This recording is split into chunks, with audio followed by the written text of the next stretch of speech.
Good morning friends. আমি আজকে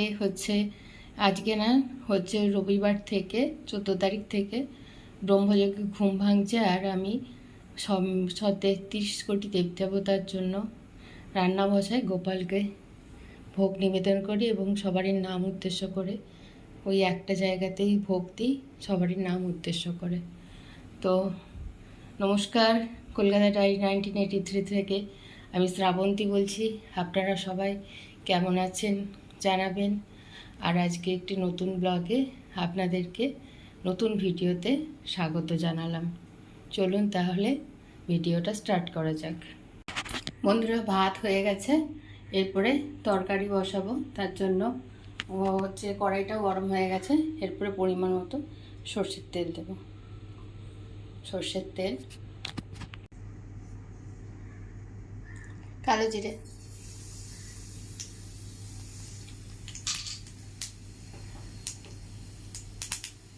চেরা কাঁচা লঙ্কা,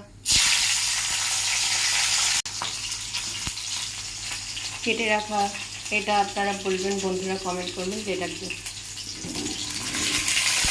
আজকে নিরামিষ হবে, একটু সোমবার তো, তাই আজকে নিরামিষ হবে। এরপর একটা পেস্ট বানিয়ে নেব এই তরকারিটার জন্য, সেটা হচ্ছে সর্ষে গুঁড়ো পাউডার। কোনো মশলাই দেওয়া হবে না, সর্ষে গুঁড়োর পাউডার, নুন, হলুদ, মিষ্টি। এই পেস্টটার মধ্যে সব কিছুই দিয়ে দেবো। পরিমাণ মতো চিনি, এটা একটুখানি নুন ঝাল মিষ্টি না হলে ভালো লাগবে না।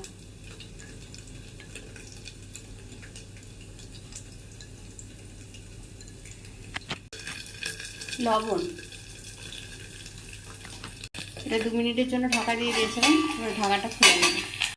খুব তাড়াতাড়ি রান্না করতে হবে, একদম 5 মিনিটের জন্য গ্যাসটাকে কমিয়ে বাড়িয়ে একদম ফুল ফ্লেমে করে এটাকে ভেজে নিলাম একদম ঢাকা দিয়ে।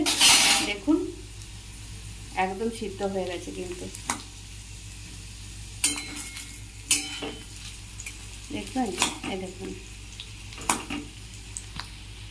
এরপরে বাকি প্রসেসটা করছি, থাকুন সাথে। হলুদটা আমি এই পেস্টটাই দেবো না, হলুদটা এটার মধ্যে দেবো। এর কারণ আছে একটা, যদি আপনাদের জানার ইচ্ছা থাকে পেস্টটা, তাহলে কমেন্টের মাধ্যমে জানাবেন, আমি বলবো। এরপর দেব পরিমাণ মতো জল।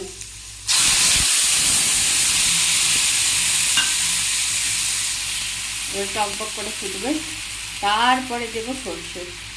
দেখুন বন্ধুরা, চাটনি হয়ে গেছে, ভাতও হয়ে গেছে, আর তরকারিটাও হয়ে গেছে।